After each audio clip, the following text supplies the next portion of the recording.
Hello guys, welcome back to my channel, and today I'm going to show you how to change your Google theme background theme to the dark mode. So this is an easy way to do it. Go to your Google Chrome homepage and click on customize Chrome at the bottom of the screen, and click on it and go to color and theme and click on black, and you should get the dark mode theme. Another way to do it is by going to Google Chrome, click on the three dots, find settings, and go to appearance, theme,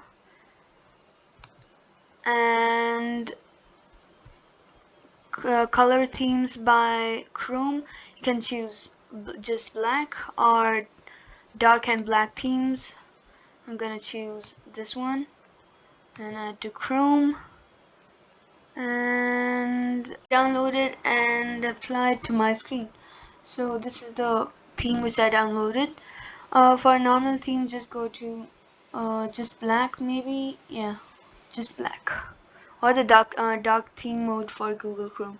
So that's it. That's how you can change your Google Chrome background to the dark mode. Bye. Subscribe.